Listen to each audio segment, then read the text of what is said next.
Hello, everyone, and welcome to the wonderful Glasshof of the Jewish Museum of Berlin. You've made it here through snow and ice, so that's fantastic. Welcome to this year's award ceremony for the Obermayer Awards. I'd like to welcome all the awardees. I would also like to welcome the former awardees. I know that many projects are represented here today. I'm very happy to see members of the jury here and, of course, members of the Obermayer family, and we will be able to hear them today from the stage a bit further on in the ceremony. Permit me to welcome not only those of you who are physically present here, but also those who are sitting at home in their warm living rooms and following us digitally. Hello to you all over the world. Thank you for being here with us as well. My name is Shelley Kupferberg. I'm a freelance journalist, a moderator, author, and it was my great pleasure and honor to have hosted the Obermayer Awards over the past few years. And I have to tell you that this is an award and a prize that is very dear to my heart. It's an event that I feel very, very close to because it just gives us so much courage. It just shows us how many wonderful people are here in this country, how many fantastic projects, and this is just so encouraging, especially in times like these. So it's a wonderful thing that we're all here today to gain some courage from this motivation that we see and can garner from these people. I'd like to thank the interpreters who are already working hard. That's Vivi Bentin and Carmen von Schöning. Thank you so much. Thank you. And I've already said it. Most of you who are sitting here are familiar with the Obermayer Awards. People are given an award, and organizations, they are honored for raising awareness about Jewish history and Jewish stories and, of course, group-related inhumanity and, of course, to their work against the increasing hate and anti-Semitism. That's the work they do, and they're doing so in an incredibly constructive and positive way. And how they're doing that and the way these projects are so different and yet alike in so many ways, that's something we'll be seeing this afternoon. This year, I'm sure you've noticed already, we are someplace else than all the years before. The Jewish Museum Berlin has kindly hosted our event, which is well known in Berlin and Germany and also beyond. And for me, it stands for openness, creativity, for outreach, and for discussions and encounters. And I'm very grateful to you, dear Hetty Berg, for hosting us here today. Well, join me in welcoming her.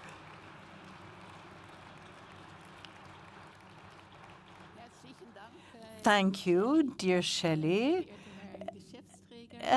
dear Ellen Meltzer, dear members of the German Bundestag, our parliament, ladies and gentlemen, members of the Berlin Parliament, dear former awardees, and of course, dear awardees of this year, and dear family Obermayer, and dear guests.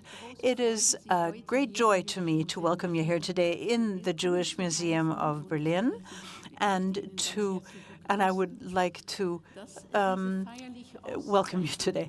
This ceremony for exceptional civil and societal commitment and engagement, that this ceremony is taking place in our museum today is a great honor because this is a place where we commemorate Jewish history and the Jewish present in Germany and the societal cohesion as well. The Obermayer Awards have been honoring people and initiatives in Germany for 20 years now who are taking a creative path toward making visible Jewish history and culture in their municipalities and communities. These people, are trying to raise awareness of this past. They want to work against hate, prejudice, and anti-Semitism in a very decided way. They express the commitment on site in a very significant way, and they show how important it is to deal with history in order to join jointly create a tolerant and open future, a future of openness.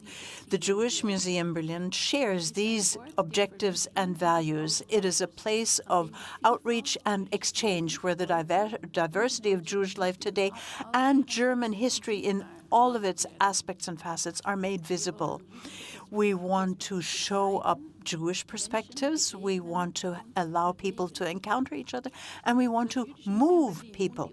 Jewish Museum Berlin and the Obermayer Awards want to set a strong signal for the culture of remembrance, societal cohesion, and promoting respect and understanding among people for a vibrant and diverse society.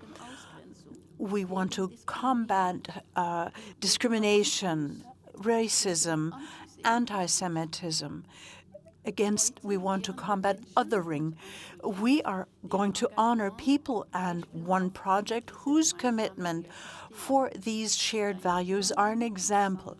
Daniel Berman, Sandra Butsch, Ellen Grünwald, Rainer Klemke, and the initiative Hotel Silber, the Memorial and Learning Center. Dear awardees, your commitment, your work gives us courage.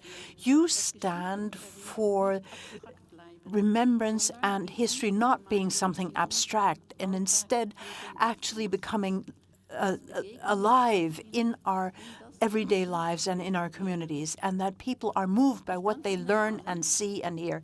Thank you all, and most particularly the Obermayer family, the nominees, the awardees, the organizers of this ceremony, and those who promote and support this very important award. Congratulations and thank you.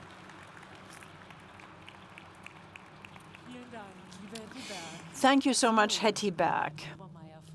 The Obermayer family, they are so wonderful to be coming here every year, and actually they're growing in numbers. It wasn't that easy to get you all here. I'm sure you've all heard about the snowstorm in the United States, and that definitely made the trip more complicated than it needed to be. But everybody made it here, and I'm very, very happy to introduce the head of the family to you, Judith Obermayer is here today. Come up on stage. Welcome to Berlin. Thank you. Judith, in a way, actually, this is a family project. Do you want to sit down? Or a microphone. This is a brilliant idea, yeah. Absolutely. In a way... You hear me?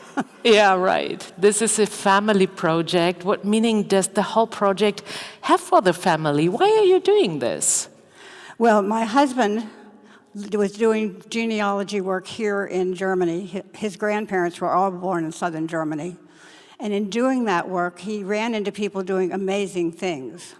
And he was the kind of person who said, if there's something positive to be done, just do it. And so he did. And sounds very simple. This sort of philosophy of just doing and keeping going is definitely part of our family, and we are committed to this work. Thank you so much for doing so. I understand that 3 generations of your family are here tonight. That is correct. Wow. And I am really pleased about that. As I say, the family is committed to the project. And I have my 3 children, and 2 of my grandchildren are here, and I would like them please to rise and be recognized. Welcome to Berlin. Thanks for your engagement.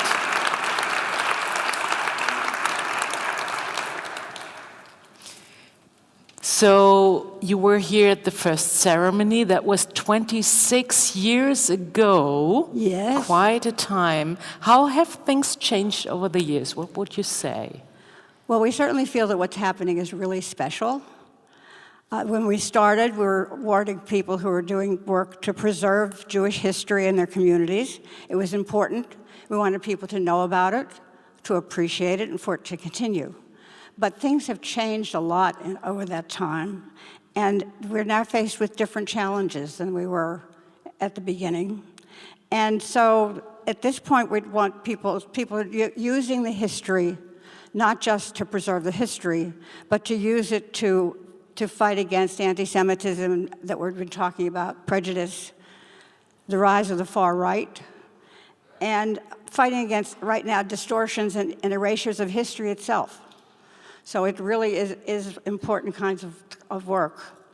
One of the things about the award, which has now been going on between Germans and Americans for over 25 years, which is really quite a long time for things to keep going at that kind of thing. And it's a kind of collaboration between Americans and Germans that today we can't take for granted the way we used to, unfortunately. And so we feel it's really important to show up positive ways of working together. Thank you so much, Dr. Judith Obermayer. And thanks for being here. Thank you for your beautiful work. Ich darf Ihnen, liebes Publikum, an dieser Stelle. It is my pleasure, dear audience, to present to you the chairman of the jury of the Obermayer Award, dear Sarah Nahama. You've been here for such a long time, from the get-go, actually, and a fantastic expertise and, of course, deep knowledge of what's already happened so far. Before I present my jury, Hetty Berg. Besides Hetty Berg, we also have the chairman of the Jewish congregation of Berlin, Dr. Jofisch, and Karen Franklin. She was president of the jury before I was, and she's here as well. So we're very happy to see you here today.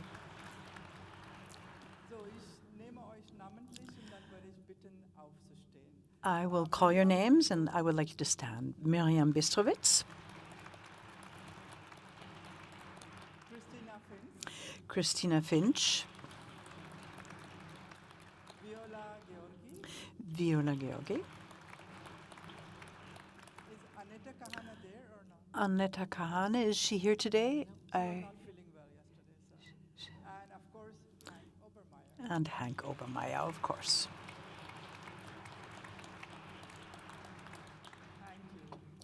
Thank you. Thank you. The jury has done excellent work. You will be able to gain an impression of that. It's been mentioned a number of times that so many of the awardees of the past years are here tonight. Is it the entire audience that's here today? It will be quite a number. Let's just get an idea of who's here today.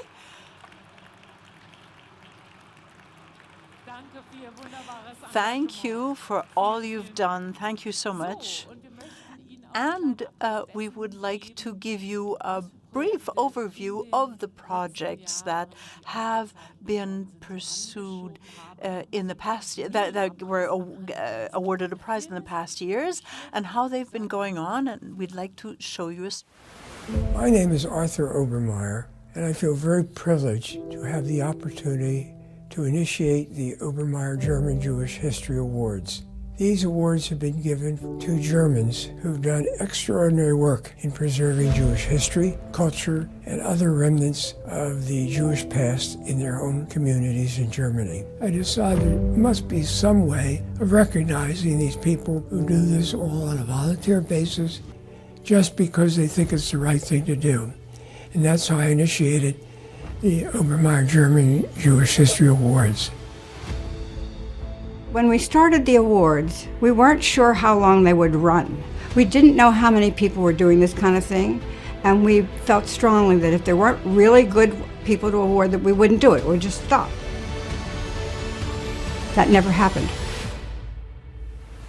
Meeting all these awardees has been a good lesson for me too, to know Germany better. I had no idea how many Germans helped, even after the war, to build the Jewish life again in Germany. Was Obermayer noch besonders macht, ist, dass es die Weitsicht hat, die Bedeutung und die Funktion von Antisemitismus klar zu haben, auch für die Gegenwart. Diese Arbeit so anzufassen und so konkret zu machen und für jeden und jede, auch in den Vereinigten Staaten, deutlich zu machen, dass hier Leute sind, die sich damit wirklich tiefgründig auseinandersetzen wollen, ist meiner Meinung nach eine der wichtigsten Dinge, die wir überhaupt leisten können. I think it's really important to connect with local history. Once you see what happens in your own place, then it's very close to your heart. And I think that's what the Obermayer Foundation does so well. The award itself has inspired others in the community. So we've seen in many cases where an awardee was alone in the work that they accomplished at the time they received the award, and then later others in the community joining in their efforts, learning from their work and wanting to participate in this memory work. Also es hilft einfach dem Projekt, wenn solche Preise verliehen werden und die Leute davon lesen. Aha, dann fängt man an zu denken, ah ja, es wird ja doch eben offiziell anerkannt und es hilft sehr. Und irgendwo ist man natürlich auch stolz darüber, dass so etwas gewürdigt wird. So wie die Stolpersteine weitergehen sollen, soll auch der Obermayer-Preis immer wieder vergeben werden. The award ceremony puts a spotlight on these people and gives them a voice. And this voice is full of love and compassion, and that it doesn't matter who you are or where you live, you can make a difference. Wir haben uns unglaublich über diese Auszeichnung gefreut, weil es eben nicht nur auch eine Auszeichnung ist, die regional eine Relevanz hat, sondern eben international und man mit internationalen Partnern irgendwie in Austausch gekommen ist. Diese Begegnung schafft dann eben die Möglichkeit zur Zusammenarbeit. The awards provide a really important message, an important example about not just preserving history, but about opposing bigotry of all kinds. And what I see in the future, actually, is more people coming together, our awardees and others, in Germany, in the United States, people that I think of as remembrance activists, who can have an impact on these issues that we face right now. So a network of remembrance activists is created. I have had the pleasure of observing Joel Obermayer build upon the legacy of his father. And through Widen the Circle, Joel has created a movement, a community. What I really loved about the Obermayer Award was that they brought us together with our peers. What matters is that you continue to do your good work and believe in the future. The whole point of the project is to give credibility to the people who've done a lot of very good work, but also to help the next generation understand that it takes a lot of work to avoid these kinds of things. In order to fight them, you need to understand how they happen in order not to do it again. And you want to be able to reach down to the next generation or two and know that when you're not there are people working on these things and trying to make sure the world is a better place, which we really need right now.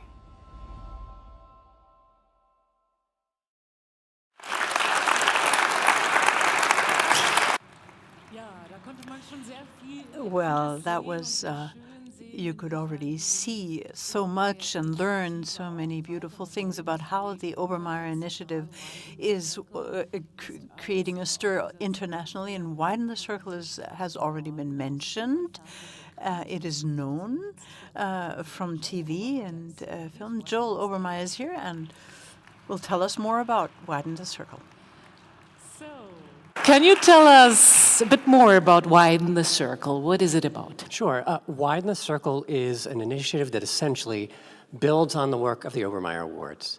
And really what we do is we empower amazing people we call remembrance activists, who do work to preserve history, but they also do work to fight prejudice, support democracy, create healing.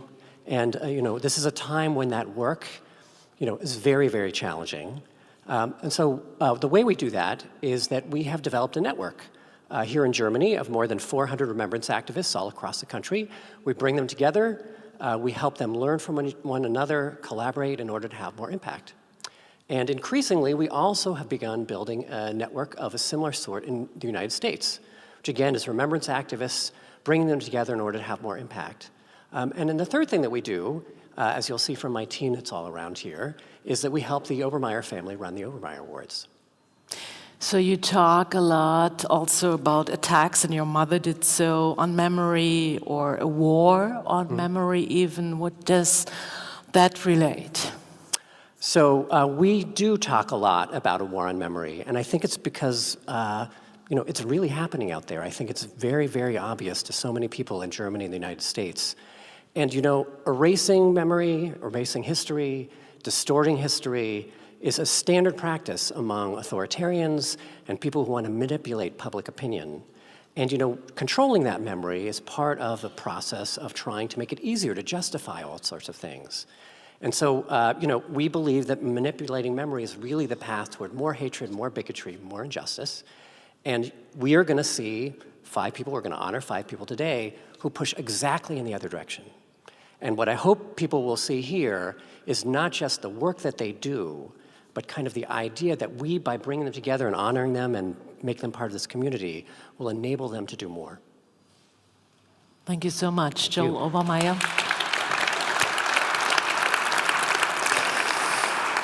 Ja, so viel. So much as an introduction to the award and the initiative.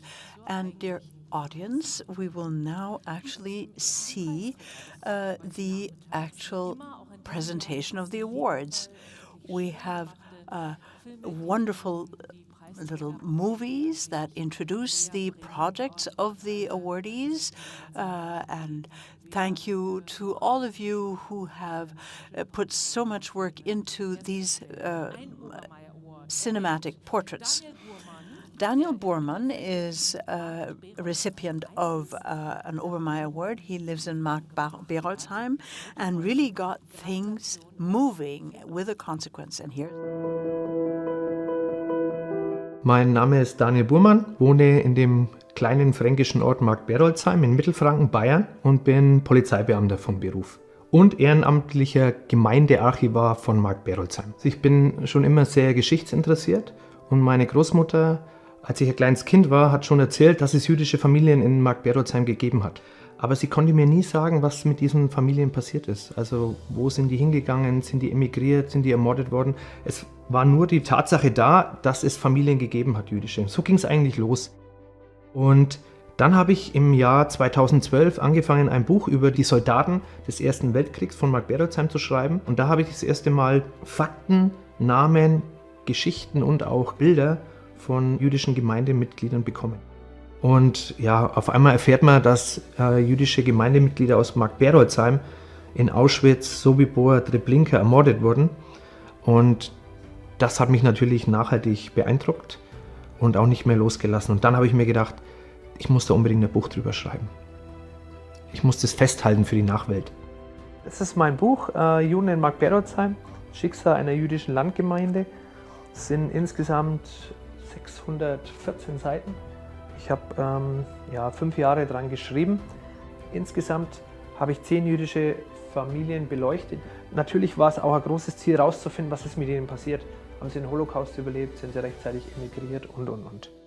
So he wrote this book, and when he was finished, he talked to Yad Vashem in Israel, and he invited all the descendants. And he and his family went to Israel, gave the book to Yad Vashem. Somit ist das Buch jetzt in der Bibliothek von Yad Vashem. Und wir haben dann im Anschluss noch eine Zeremonie im Tal der zerstörten Gemeinden gemacht. Und da haben wir dann die Geschichten vorgelesen und einfach mal minutenlang eben geschwiegen und daran gedacht. Es war unglaublich. Eine Herzlichkeit war da, ja, gerade von Lynn und von allen anderen, die dort waren. Die haben sich einfach gefreut, dass es jetzt Menschen gibt, in Form gerade von Daniel, weil sie gemerkt haben, endlich holt die Toten ins Leben zurück, für alle. Das ist ganz wichtig, dass es in der Bibliothek von Yad Vashem ist. Das ist jetzt aufgearbeitet, ja, das ist jetzt fest. Da kann keiner mehr sagen, das ist nicht passiert. Und das ist einfach das, was wunderbar war. Und weswegen sich das lohnt, auch einzutreten und Zivilcourage zu zeigen. And one thing that people might be surprised is Daniel is a police officer. Right now he's training other police officers. his line of work has nothing to do with this. It's just what a good person Daniel is. Was ganz wichtig war, wir haben in Mark Berolzheim seit 1998 ein sogenanntes Sühnemal, eine Erinnerungsstätte für die Synagoge und für die vertriebenen und ermordeten jüdischen Gemeindemitglieder. Aber was uns immer gefehlt hat in Mark Berolzheim, ist eine personifizierte Erinnerungskultur. Also was wir brauchen, um die Geschichten erzählen zu können, auch diesen Bezug herzubekommen, das sind die Geschichten, die Bilder von den Menschen. Nur so kann eine richtige Erinnerungskultur stattfinden. Und das hat in Berolzheim noch gefehlt und das ist jetzt eigentlich zusammengekommen. Besides all those other things Daniel did, writing the book and inviting all the descendants to Mark Berolzheim, he invited all the American descendants to come to New York City. Und das Tolle war, dass insgesamt über 60 Personen gekommen sind zu dem Abend. Sind welche aus Florida, aus Nevada, aus Atlanta, sind angereist extra für den Abend. Stanley Hellman, ein Nachfahre von den Löwensteiner Familie, hat zu mir gesagt, das war das größte Löwensteiner Treffen seit dem Zweiten Weltkrieg eigentlich, dass die Familien zusammengekommen sind. Und dadurch ist jetzt Mark Berolzheim auch durch das Buch und durch diese Treffen eigentlich kein schwarzer Fleck mehr in ihrer Familiengeschichte und das hat man auch an dem Abend gemerkt, das war sehr emotional. Wenn Demokratie nicht mehr existiert, das hat man ja damals gesehen, wenn auf einmal Nachbarn Feinde werden, wenn man ausgegrenzt wird, Minderheiten, dann ist es einfach, sage ich mal, für die Gesellschaft an sich ein ganz, ganz großes Problem. Und deswegen ist es umso wichtiger, diese Erinnerungskultur zu pflegen, weil man sieht, wie schnell das dann doch immer gehen kann. Wenn Antisemitismus, gewisser Hass einfach aufkommt, dann geht es meistens sehr, sehr schnell und da müssen wir achtsam sein. Und das versuche ich natürlich, meinen Beitrag mit dieser Arbeit in einem gewissen Maß so gut wie möglich zu leisten.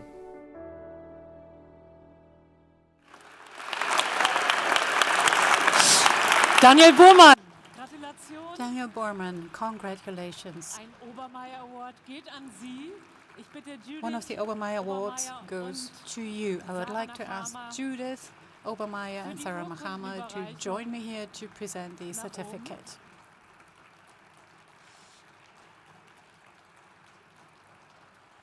Und dieser Moment muss natürlich festgehalten werden. Let's take a picture. Dear Judith, if you just stand together. Und die Blumen, wenn schon, denn schon. Ganz genau. Herzlichen Glückwunsch. And there are flowers for you. Congratulations once again to Daniel Burman.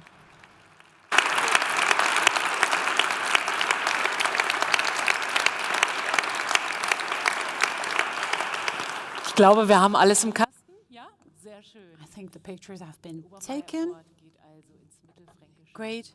So you take the Obermayer Award to Middle Franconia. Ja, wir kommen auch schon zum nächsten. And then let's move on to our next awardee. This is about changing perspectives, and our award winner is Sandra Butch. And she looks across the German border to France. One Obermayer Award goes to Sandra Butch, and here is her. Mein Name ist Sandra Butch und ich mache die Arbeit für Menschenrechte, für Erinnern gegen Antisemitismus, Rassismen jeglicher Art, seit ich Lehrerin bin. Das heißt, seit annähernd 30 Jahren. Vorab war ich Journalistin und auch da brannte natürlich mein Herz schon für dementsprechende Themen. Im Leben ist ja viel abhängig von der Perspektive und ich finde es unheimlich wichtig, Perspektivwechsel einzunehmen. Das ist auch das, was ich versuche, jungen Menschen näher zu bekommen. Natürlich auch diese Erinnerungsarbeit, Kultur ist dann was mir immer in die Karten gespielt hat.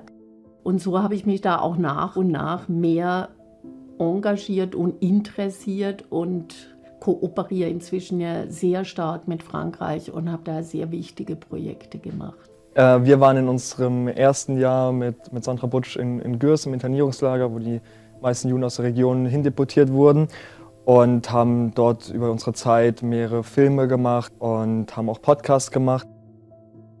Nach dem Überfall auf Frankreich wurde ja Frankreich in die Zonen geteilt. Die badischen und saarpfälzischen Jüdinnen und Juden wurden dann eben als erste jüdische Gruppe, sage ich mal, deportiert. Und dann ist bei Ihnen die Idee entstanden, man könnte ja auch die Reise und die Geschichten, die wir dort erlebt haben, also wir haben halt mit unglaublich vielen Leuten gesprochen, hier in Freiburg, dort vor Ort, und dass man diese einzelnen Geschichten und unsere Geschichte in eine gemeinsame Graphic Novel packen könnte. Weil Kunst ist halt eben so eine Form des Artes des Überlebens. Also wie gesagt, wir wurden ein bisschen durch Kunst angestiftet, überhaupt ein Projekt zu starten und dann sowas in der Hand zu halten, weil da sind so viele Gespräche und sowas drin und Gespräche vergisst man manchmal ein paar Teile und wenn dann sowas wirklich festgeschrieben ist und du kannst es dir angucken und mit den Bildern, du spürst irgendwie direkt nochmal diese Emotionen und fühlst dich wie so zurückversetzt. Also es ist eine gute Art des Erinnerns und auch des Aufbewahrens. Nach meiner Erfahrung ist die biografische Arbeit, die sie macht, hochwirksamer, weil da tauchen Menschen auf. Da tauchen Menschen mit ihren Schicksalen, mit ihren Biografien auf. Sie bereitet es ordentlich vor und sie bereitet Dossiers vor über diese Personen, auch in der Sprache und in einer Art der Darstellung, dass das erfassbar ist. Um das zu kombinieren mit so einem ästhetischen Projekt wie der Graphic Novel, oder auch dem begleitenden Filmen. Ich finde, das ist der Wert, der unglaubliche Wert dieser Kombination zwischen Recherche, Eingehen auf die Biografien und dann auch die künstlerische Darstellung. Und das ist eigentlich der Weg. Das ist natürlich Wissensvermittlung.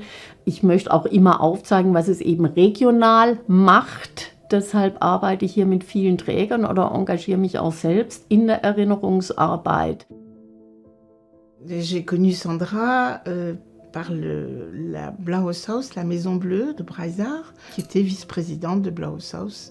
Il est important de travailler avec Sandra parce que Sandra ouvre des perspectives auxquelles moi je n'ai pas vraiment accès, c'est-à-dire l'accès à la jeune génération pour la transmission. Donc, par exemple, on a raconté l'histoire de ma mère.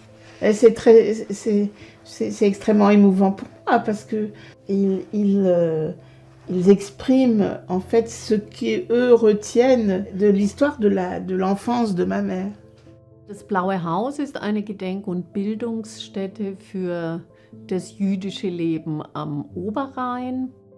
Ich kam zum Blauen Haus durch meine Erinnerungsarbeit, die ich mit Schülerinnen mache und habe dann eben dieses Biografieprojekt mit den 23 Schulen rechts und linksseits des Rheins gemacht. Also 23 Schulen, zum Teil auch unterschiedliche Klassen und Gruppen.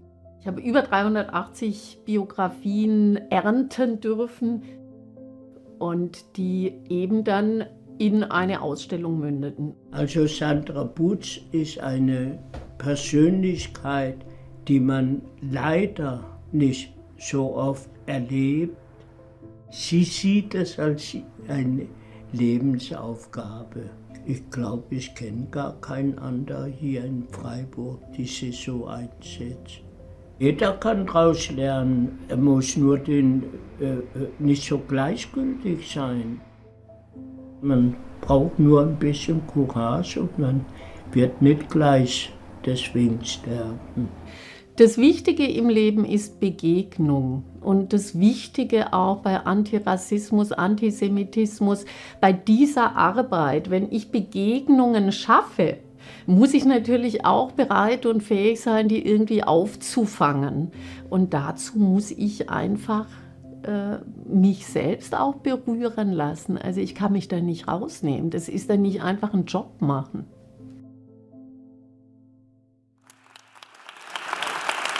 Gratulation! Congratulations to Sandra Butsch.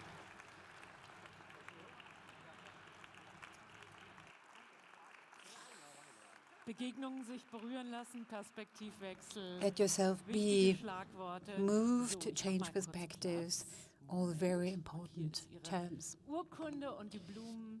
And here is your certificate and your flowers. Thank you very much, Sandra Butsch, for your very valuable work.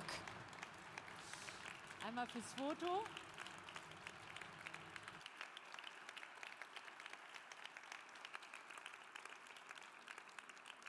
Sehr schön. Ja? Brauchen die Fotografen noch ein bisschen was? Bitte noch einmal freundlich. Do we need more time for the photographers? Wunderbar. Und hier ist noch ein Fan angereist. Fein. And here is Haben wir a alles? fan glaube, who ja. would like to take a Herzlichen picture. Glückwunsch. But now I think Vielen we're Dank. done. Thank you. Thank you so much.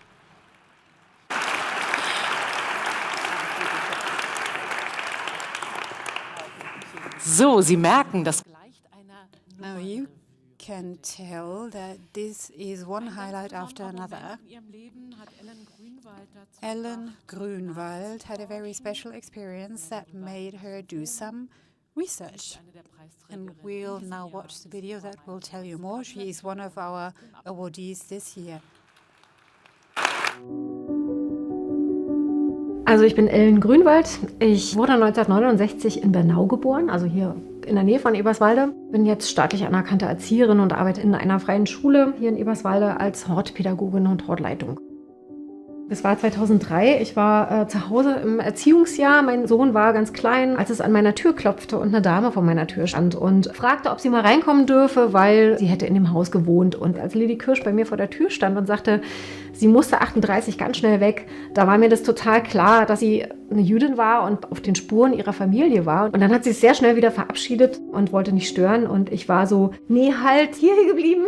Ich bin ihr auf Socken hinterhergerannt und hab sie hier kurz vor der Haustür dann erwischt und habe dann gesagt, können Sie mir mehr erzählen, können wir in Kontakt bleiben? Und dann hat sie mir ihre Karte gegeben und dann sind wir 7 Jahre in brieflichem Kontakt geblieben oder im E-Mail-Kontakt. Und sie hat mir dann unglaublich viele Geschichten erzählt von anderen jüdischen Familien und so wurde das dann immer mehr. Also es war anfänglich nicht so, dass ich hier auf offene Arme gestoßen bin. Ich merkte schon, dass es nicht so leicht war, Partner zu finden, weil das Thema war nicht so beliebt. Warum müssen wir denn immer wieder davon anfangen? Und das ist doch lange her und so. Und das hat mich ehrlich gesagt so ein bisschen angefixt, weil da habe ich gedacht, nee, jetzt erst recht. Das ist ja so ein Schatz auch an Erinnerungen, den sie auch gesichert hat. Das sind die Erzählungen über das Leben in Eberswalde. Damit wird der Stadt auch ein Stück Gedächtnis zurückgegeben. Das sind natürlich also unwiederbringliche und einmalige Zeugnisse. Mir war klar, dass ich irgendwas machen muss damit. Also ich wollte nicht, dass diese ganzen Geschichten, diese Erinnerungen, die Fotos, die Berichte, dass die in meiner Schublade enden. Und wir haben dann relativ schnell 2008, also schon 5 Jahre nach der Begegnung mit Lili Kirsch, ein Gedenkbuch für Eberswalde rausgegeben. Mir war es nicht wichtig, nur so Fakten zu haben, sondern ich wollte Geschichten drin haben. Also habe ich mir noch Verbündete gesucht und habe im Kreisarchiv bei Brigitte Heiner, die ist die Leiterin vom Kreisarchiv, da auch wirklich eine super Partnerin gefunden. Also ich denke, alles das, was mit persönlicher Geschichte zu tun hat oder mit Geschichten von Personen, das hat Ellen angestoßen. Ja. Also da bin ich mir ziemlich sicher. Wir haben 2008 eben, wie gesagt, dieses Gedenkbuch gestemmt, muss man wirklich so sagen. Und mit diesem Gedenkbuch wurde auch hier viel gearbeitet. Also die Schulklassen arbeiten damit beispielsweise. Und dann haben wir eine Namensdatenbank angelegt. Also die ist beim Kreisarchiv. Und da sind 1500 Namen von jüdischen Bewohnerinnen und Bewohnern drin, die jemals in Eberswalde gelebt haben. Dann kamen also auch die jüdischen Friedhöfe ins Spiel und so weiter. Ne? Also es wurde immer größer. Ich habe dann am Ende beschlossen, ich muss jetzt eine Initiative gründen und meine Arbeit teilen. Ich muss mir jetzt ein Netzwerk schaffen und Leute finden, die mit mir mitarbeiten. Und ganz wichtig ist eben die Bildungsarbeit mit den Schulen und mit den Jugendlichen. Und dadurch haben wir auch jetzt 2 Lehrerinnen in der Initiative, die also diese Arbeit in diesem Sinne auch fortführen. Die historisch-politische Bildung und Demokratiebildung geht uns ja nun mal alle was an. So. Und es ist was für jeden Tag, verdammt nochmal. Und deswegen ist es ganz wunderbar, auch dass wir hier im Kollegium diejenigen, die mit den Stolpersteinen sind und die sich hier irgendwie das Futter aus dem Leib ausreißen, aber theoretisch haben wir ja alle verdammt nochmal die Pflicht dazu, diese Demokratie hier zu schützen. So. Ellen ist da ganz großartig drin. Ich fand auch, dass die Arbeit, die sie in der Schule macht, war total toll, weil sie hat wirklich, man merkt wirklich, wie sehr ihr das ans Herzen geht und wie sehr ihr das wichtig ist. Sie erklärt uns wirklich, das waren Menschen wie du und ich und es ist total wichtig, dass wir das nicht vergessen. Und das bewundere ich total an Ellen, auch wie viel Arbeit sie ehrenamtlich gemacht hat. It's very touching for me that a non-Jewish person takes this task upon herself. It not only benefits the descendants of the survivors, but it constitutes an important tool for the next generation. My hope is that the future generations, when they look at the Stolpersteine, they'll not only remember the past of what has been lost, but they'll think about the courage and the determination of those like Ellen who stand for what is right, and this helps the survivors and those who did not survive be remembered. Ich finde, dass wir eine Verantwortung haben. Nicht für das, was passiert ist, aber für das, was in Zukunft passiert. Was da drohend über unseren Köpfen hängt an rechten Gedanken, an Rechtsextremismus in Deutschland. Deswegen ist das eine total politische Arbeit geworden. Aber wenn wir nicht erzählen, was passiert ist, dann können wir nicht daraus lernen. Und gerade deswegen ist unsere Zielgruppe natürlich, sind es die Schülerinnen und die Schüler hauptsächlich. Weil die sind sozusagen die andere Generation, die neue Generation, die damit leben muss. Und dafür lohnt es sich.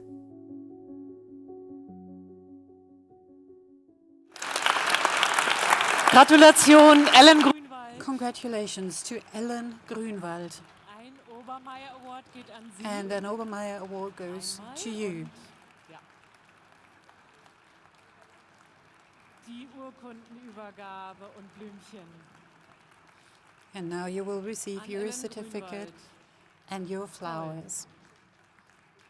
Genau, und die Blumen und einmal recht freundlich in die diversen Kameras, bitte. Now please smile for the many cameras.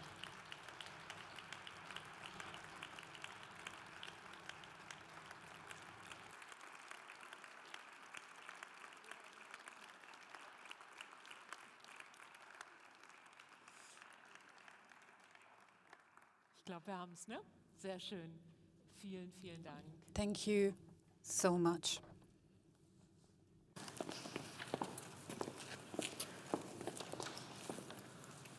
Ja.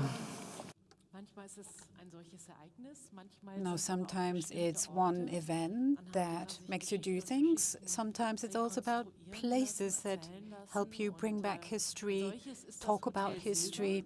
And one of these places is Hotel Silber in Stuttgart.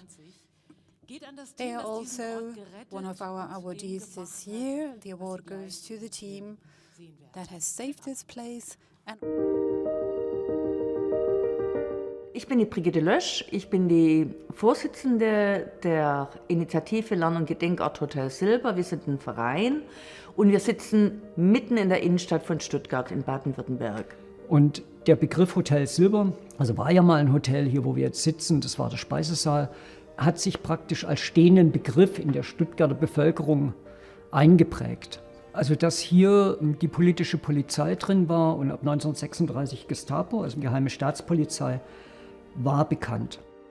Von hier aus sind viele Menschen in die KZs geschickt worden, gefoltert worden, getötet worden. 2008 ist bekannt geworden, dass ein Bekleidungsgeschäft hier in der Nähe sich vergrößern möchte und den Plan hatte, das abzureißen, um hier eben ein Ladengeschäft hinzubauen. Als das bekannt wurde, hat sich dann erstmal ein ganz, ganz kleiner Kreis getroffen, um darüber zu diskutieren, kann man das verhindern. Also wir haben in diesem Haus einen Täterort, wie es keinen zweiten in Württemberg gibt. Der Grund, warum wir hier gestritten haben, war ein politischer. Wir wollten, dass es einen Erinnerungsort gibt, den man dann auch nutzen kann für Lernen und für Arbeiten an der Gesellschaft, dass man den Ort transformieren kann in was Gutes. Das Besondere an dem Lern- und Gedenkort Hotel Silber ist auch das Konstrukt. Also es ist bundesweit tatsächlich einzigartig, dass eine zivilgesellschaftliche Initiative gemeinsam mit einem Museum die Räumlichkeiten betreiben. Also wir haben die Dauerausstellung im ersten Stock und machen hier in diesen schönen Räumlichkeiten regelmäßige Veranstaltungen. Das sind Buchlesungen, das sind Theaterveranstaltungen, das sind Podiumsveranstaltungen. Aber wir haben auch viele Formate mit Gruppen, wo wir rausgehen, dass wir Stadterkundigungen machen. Deshalb richten sich unsere Angebote natürlich an Jugendliche, aber vor allem auch an junge Erwachsene und auch an ältere Menschen. The Hotel Silber is making many different efforts to invite people to speak and in every way try to make sure that this terrible time is not forgotten. And they're making every effort to continue these activities. Also die Dauerausstellung, die im ersten Stock hängt, ist eine Gemeinschaftsproduktion von der Initiative und vom Haus der Geschichte. Wir haben es geschafft, also mit dieser Ausstellung, die Dimensionen der Shoah hier auf Stuttgart, auf Württemberg runterzubrechen. Wir sind hier ein Täterort. Hier kann man sich damit beschäftigen, wie Menschen, die eigentlich vielleicht mit einer guten Absicht zur Polizei gegangen sind, zu Nazitätern geworden sind. Und da sieht man es einfach dran, die Nazis haben nicht übers Militär ihre Diktatur etabliert, sondern über die Polizei. Hier saß die Gestapo, hier saßen die Polizistinnen, Polizisten, die Sonderkräfte, die gefoltert haben, die sich an kein Recht gehalten haben. Und ich glaube, es ist extrem wichtig für junge Polizistinnen und Polizisten zu sehen, wie das funktioniert hat.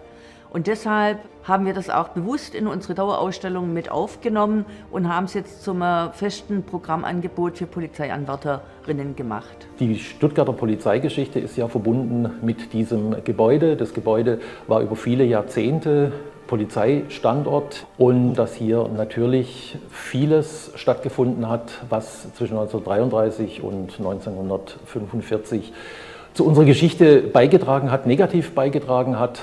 Es ist zwischenzeitlich so, dass in der Grundausbildung der Polizistinnen und Polizisten des Landes Baden-Württemberg, die alle hier ins Hotel Silber kommen, um sich einmal einen Überblick zu verschaffen in Bezug auf Polizeiarbeit damals und dann natürlich auch darüber diskutiert, welche Schlüsse können wir für die heutige Polizeiarbeit ziehen. Weil wir brauchen Orte der Erinnerung. Ich glaube, nur in authentischen Orten ist es auch möglich, authentisch zu gedenken und zu erinnern. Und was uns immer wichtig war, wir wollten nicht nur nach hinten gucken und sagen, hier, das ist jetzt irgendwie ein Gedenkort, wo Schäfele hängt, sondern wir haben gesagt, das sind Räumlichkeiten, wo man lernen, das heißt auch Lern- und Gedenkort. Wir möchten, dass hier Menschen herkommen, Jugendliche herkommen, um rückblickend zu gucken, wie sich dieser ganze Nationalsozialismus entwickelt hat, damit Kinder und Jugendliche jetzt stark zu machen, das mitzugeben, was man heutzutage braucht,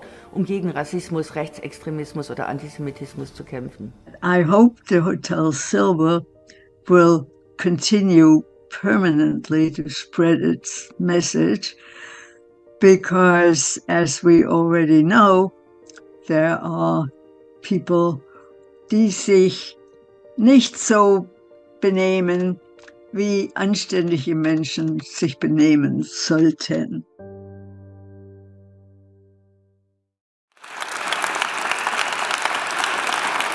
Das Hotel Silber.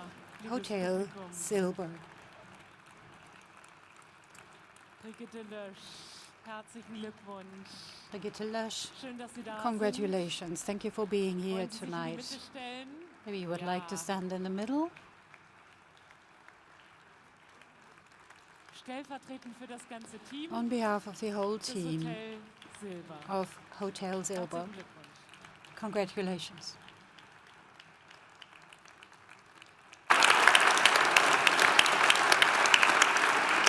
Prima, ich glaube, ist alles. Aufgenommen und fixiert. Thank you very much indeed. And once again, congratulations. Kommen zu einem Menschen.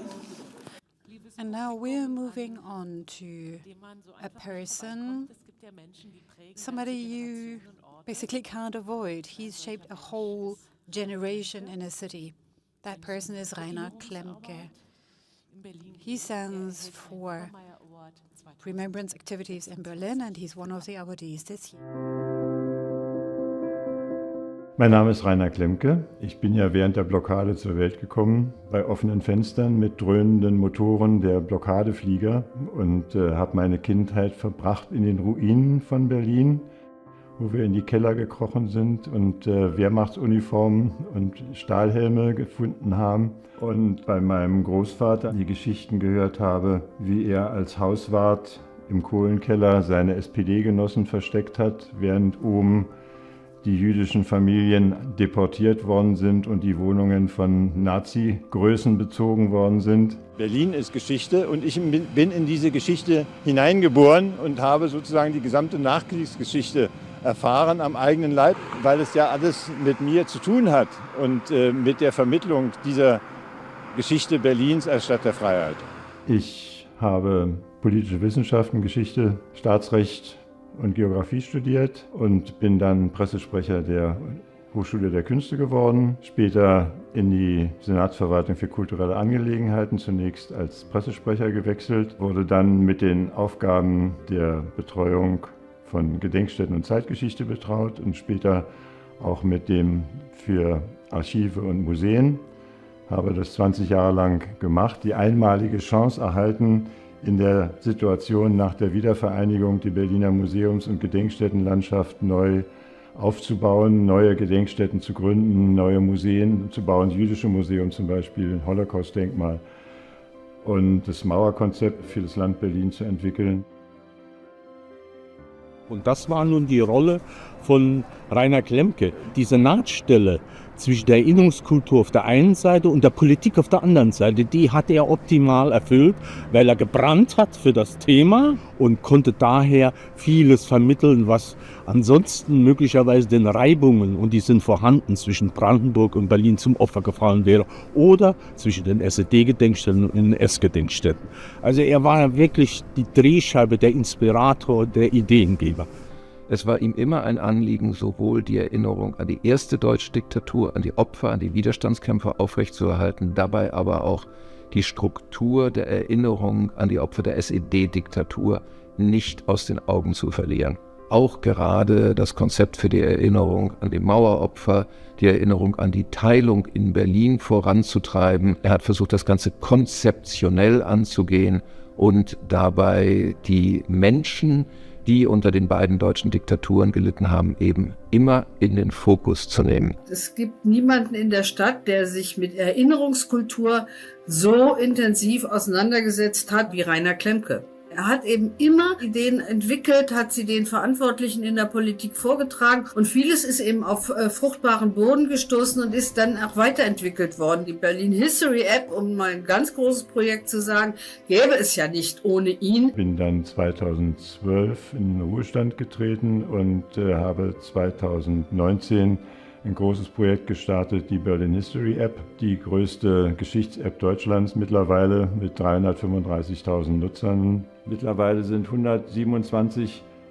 Institutionen und Geschichtsinitiativen Teil dieser Berlin History App und haben damit eine Plattform geschaffen, wo man zum Beispiel mit 57 verschiedenen Stadtrundgängen sich durch die verschiedenen Geschichtsepochen, sei es nur die Nazizeit, sei es die DDR-Zeit, oder die Vorgeschichte bewegen kann und wo Leute dann in so einen Kiez kommen und erstmal nur Häuser sehen.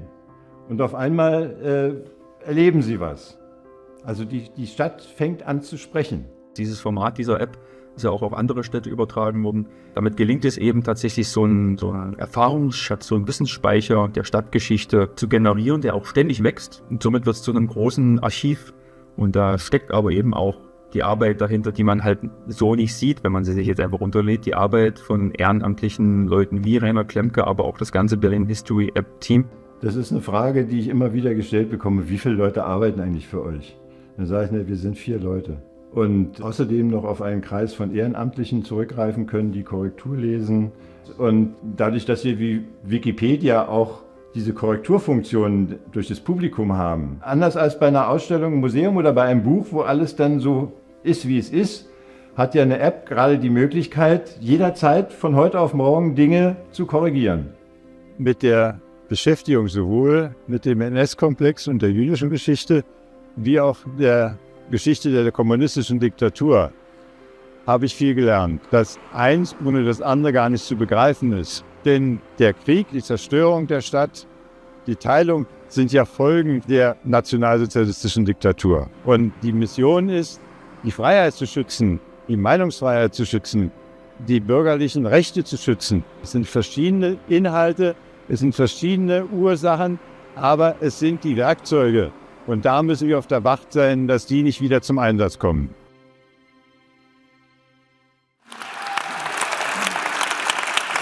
Rainer Klemke. Rainer Klemke, congratulations. Ein Obermayer Award geht an Sie. And one of the Obermayer Awards goes to you today. If you would like to stand in the middle. Herzlichen Glückwunsch. Congratulations. Die Stadt fängt an zu sprechen.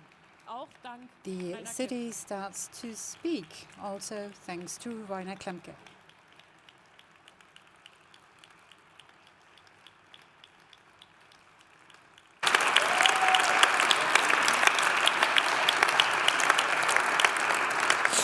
Herzlichen Dank.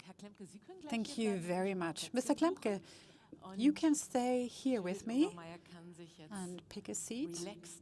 Judith Obermayer can sit down and relax. And I would like to ask our awardees to join me here on the stage. And we would really like to ask you a few questions. Daniel Burmann, Sandra Butsch, Ellen Grünwald, Hotel Silber, and Rainer Klemke. Jetzt gibt's einen Wechsel vom Hotel Silber, auch schön.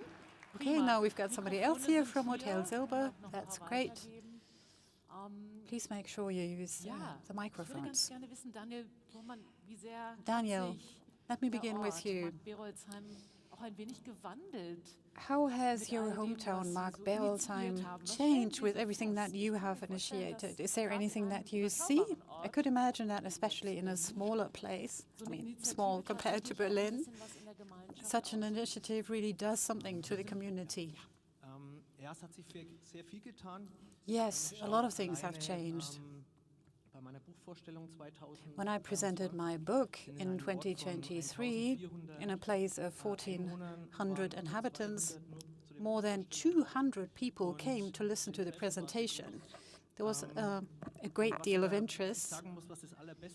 Although what I have to say, what I believe is the best thing about this is that 16 of the descendants are here today. 14 of them came from the United States, one lady from France,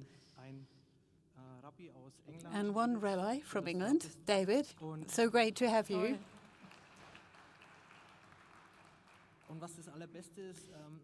But what I wanted to say, the best thing is that this Jewish community, and you saw that also within New York meeting when so many descendants came, this community is very much alive. So this book basically built a bridge. And seeing this today, seeing all the people here tonight, also having enjoyed so much support from my family, it's just wonderful. I would like to thank my family, my parents, my daughter Mia, and my wife Katrin.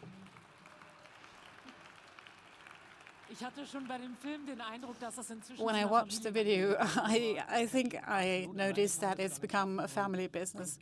Oh yes, that's true, because you can't do this on your own, and I actually think they should all be here on stage, but, well, it's just me. But that's fine. Sandra Butsch, you wanted to initiate that change of perspective in working with France. And I imagine that meeting people in France and speaking to them about remembrance is very interesting. And is it just like wellness and really nice and simple?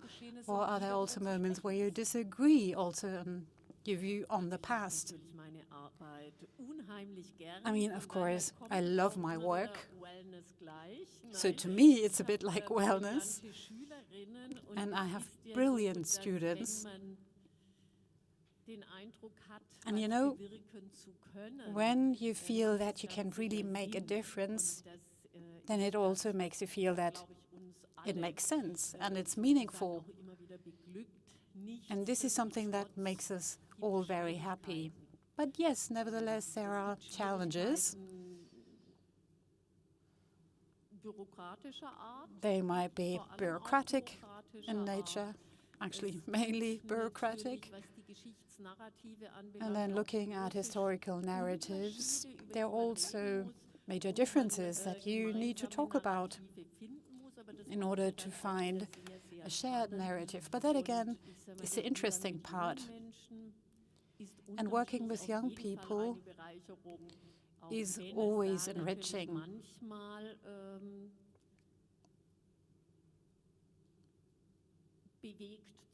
Although, of course, sometimes things can be turbulent. Yeah, but then isn't it good to have a lively discussion and then people can disagree? Yes, of course, and I thank all the young people who are also here tonight. And there are many of them here today. Some of them finished school in 2015 and they are still around. So you see how much attached there are to this project. And there are some alumni, there are some of my current students. And I'm very grateful to them for traveling all the way. That really is a gift. And apart from the Obermayer Award, which is a huge motivation, that makes me very happy. That's wonderful to hear. And now let's jump over here to Elke Bannerbach from Hotel Silber. You said you were moved, and I said it can also be difficult to talk to other people about historical narratives. I imagine that also happens in a place like yours, a place of perpetrators, as you said. The question is also, how do you exhibit or show, present the place of perpetrators? Yes, I think that makes our project very special. The place as such is nothing that people like to talk about, well, not a place people like to go to. But the fact is, everybody can be a perpetrator. This is a place of the Nazi perpetrators. And you can go there and try to understand how it happens that people become perpetrators, that people worked for the Nazi system, and how they radicalized under the system. And before 1933, Hotel Silber was already police headquarters. There was already a political police. That structure existed before. And then the Nazis came, and people just continued to go to work. And then more police officers were hired, and then they became the Gestapo, the secret state police. And our building was one of the few that was undestroyed after the war. And then again, the police moved in. And all of this is shown in the exhibition, all these ruptures and these transitions. And that's one way of approaching this history. So we don't just focus on the big Nazi top dogs, but also on, let's say, ordinary people, a secretary, other people who work there. And it makes you wonder what you would have done if you had been in their place. And that's very important because it gives you the opportunity to change your own perspective, right? Yes, that's right. And we worked hard, we fought hard to maintain this place as a center of learning and remembrance. And we want to provide a space for people to meet. And there's a good reason why we now have a network, also including people who were persecuted in the past, and then the LGBTIQ community as well. And whenever people decide to become perpetrators, there will be repercussions, and you can see that whole history at Hotel Silber. Ms. Grünwald, there is one moment in this video clip when you ran after that woman that had knocked on your door. You said you ran out just wearing socks. Can you recall that for us today? Like, why did you do this? What happened?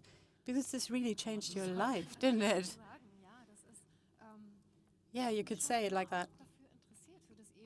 You know, I've always been interested in Jewish life in Eberswalde in the past. And then all of a sudden, there's this person in front of your door who can actually talk about it firsthand.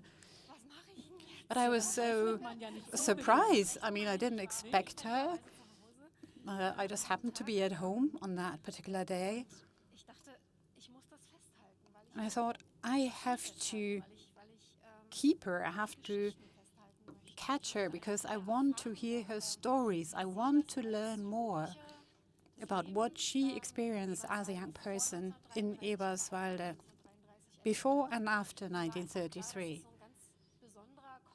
It was just very clear to me that this is a precious moment that will never come back.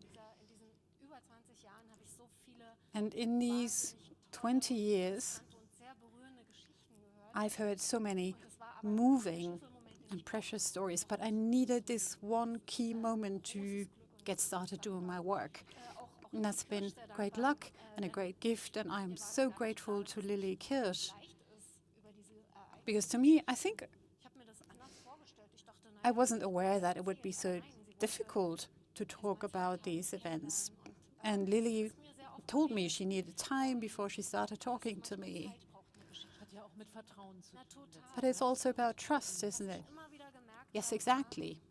And what I noticed was, whenever I spoke to survivors who came from Eberswalde, this very small provincial town close to Berlin, then I felt that there was something we shared. We were talking about the same people, the same streets, the places, and we always felt that there was a connection. Yes, and who would have thought that this would lead you to create a whole network? Mr. Klemke, people said in the video, you helped or made the city speak to people. Can you actually walk through the city without the city speaking to you, or does it speak to you all the time?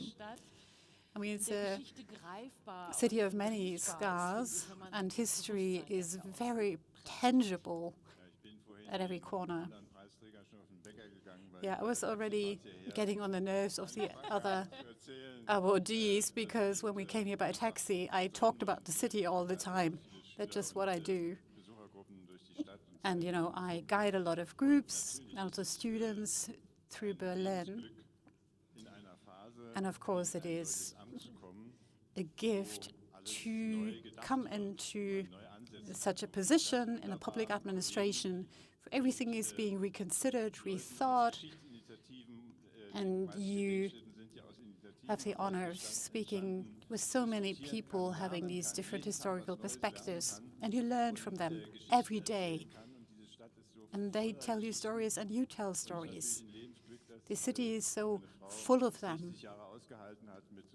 And I'm lucky that my wife managed to bear with me for 60 years, also with all of my ideas that pop up all the time. But it's just so motivating and so inspiring to tell all these different stories. You know, Berlin is the Rome of our contemporary history, because wherever you scratch, you find another story. You scratch the surface and there's more. And I just was lucky to be in a position where I could tell these stories to others. Diesen wunderbaren Ausspruch des Heinz Knobloch once said, never trust a park. I believe that holds true for Berlin. And you said that Berlin is the Rome of our contemporary history. Most of the parks that we have were gas. And of course, there you see him going on right away. He gets started. I think it's exciting to travel through Berlin with you and to walk the city streets. Fantastic and fascinating. History is always full of stories. I believe that's a simple way to put it. I would like to ask one question of you altogether, and please be as open as you can. What motivates you to do the work you're doing? Some of you have already mentioned it. And to what extent has the situation and the atmosphere changed for you as you do your work? Where are the challenges? Who would like to make the start? Mr. Bormann. Well, it's changed.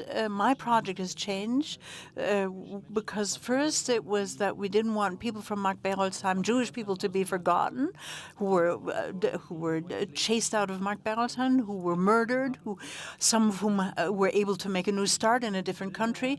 And these stories and these images we didn't want to forget. And now our project has changed. A bridge has been created to their descendants. And all of a sudden you meet people, you encounter them, and so it's become a different project in the past that started in 23. So for the past 3 years, that's been undergoing change. And I always had the idea, will this work? But that has been working so wonderfully, and that we see all these descendants here today. I really have to say a dream has come true for me. That's very great to hear. And especially in this year, we've been talking about these witnesses actually disappearing over time, but the stories continue on. And that encourages all of us. Ellen Grünwald, if you'd like to pick up on that, because that really fits in well with our work in Eberswalde. Our mission is to get people out of this abstract understanding into something that's more vibrant and filled with life by telling the stories of these people and preventing them from being forgotten. So there's lots of parallels between our two projects. And working with survivors and with the descendants of survivors, and to see the material that they share with us and the material we have in Eberswalde, that's totally important to see that we have the remembrance that we're preserving in a small town like that. And I'm very, very grateful that in the meantime we are so many. It's just not one single person or two or three. We've formed an initiative, a citizens initiative, and our focus is on work with students, school pupils, because that's the generation whom we need to inform. Because, of course, the witnesses who have lived through those times are very few now and are no longer with us.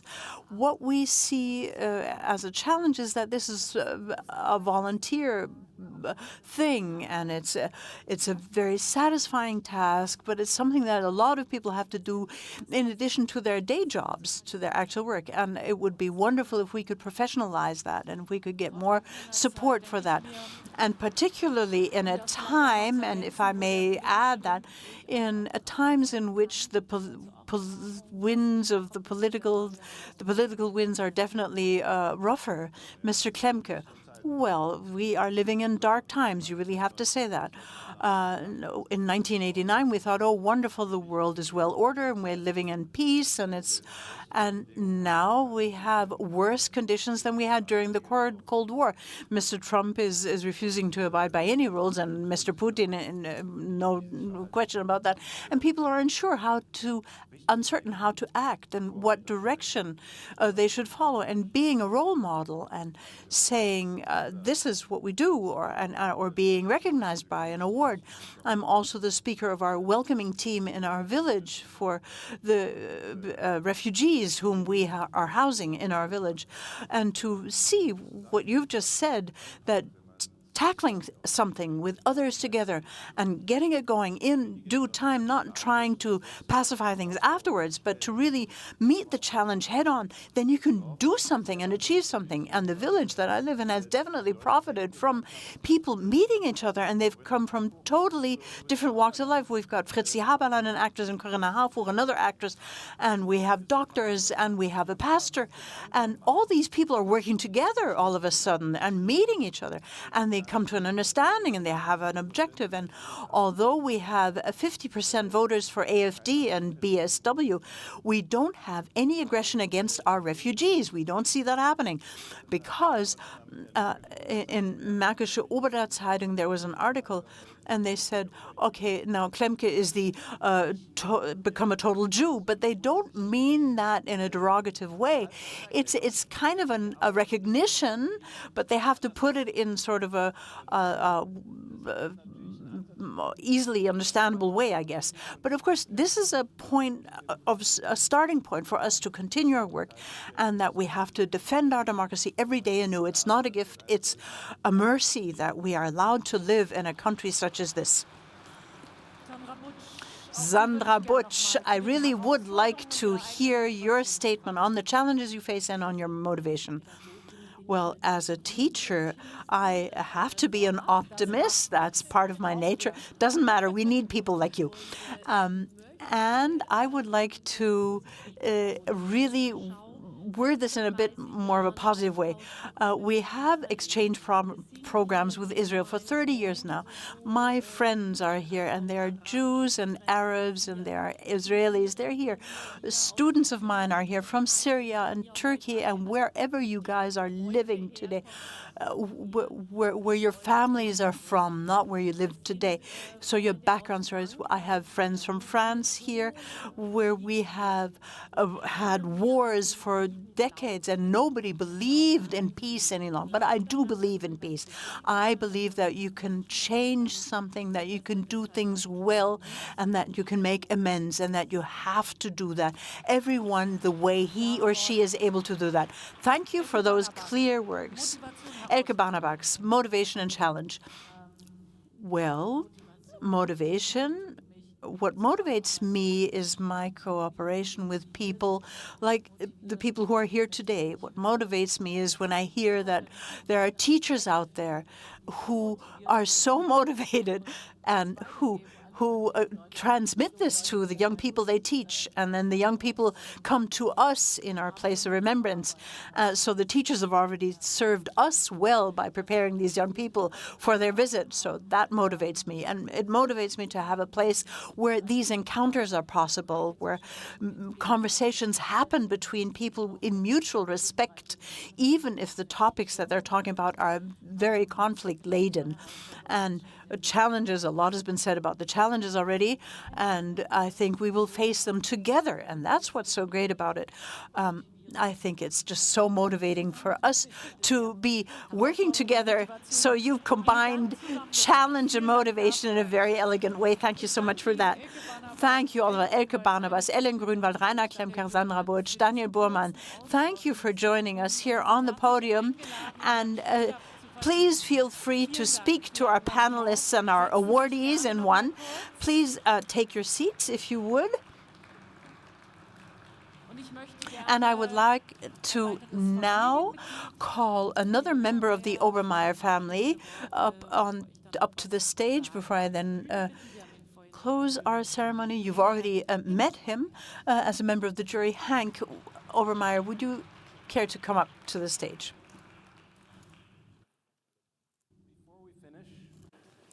I just want to thank a few people on behalf of my whole family. I want to thank the Jewish Museum Berlin and Heidelberg for hosting us and the whole team here who's helped all of this happen. I want to thank Widen the Circle and the whole team with Widen the Circle that has been putting all of this together. Shelley, I want to thank you for hosting for so many years. Thank you.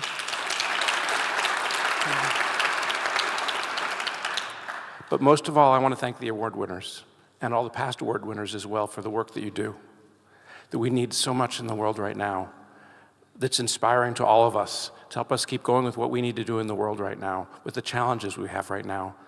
Thank you, and thank you. And lastly, I want to thank the people online who are with us, who in this room we can't see them. Thank you for joining and for supporting this award. Thank you, everyone. Thank you, Hank. So. That was the official part of the Obermayer Awards ceremony for 2026. Congratulations to all the awardees, and thank you for all the projects. Thank you to all the people who are part of those projects. We are so happy to see so many of you here who have come in from all over the country and actually all over the world. Thank you to all of you who are following us on the live stream. Please stay with us for a little while. We're welcome to enjoy the refreshments and to enter into conversation with all the people here. Thank you for this wonderful and warm atmosphere. Hetty back. Stay healthy and well, and stay courageous. Thank you. All the best. Bye.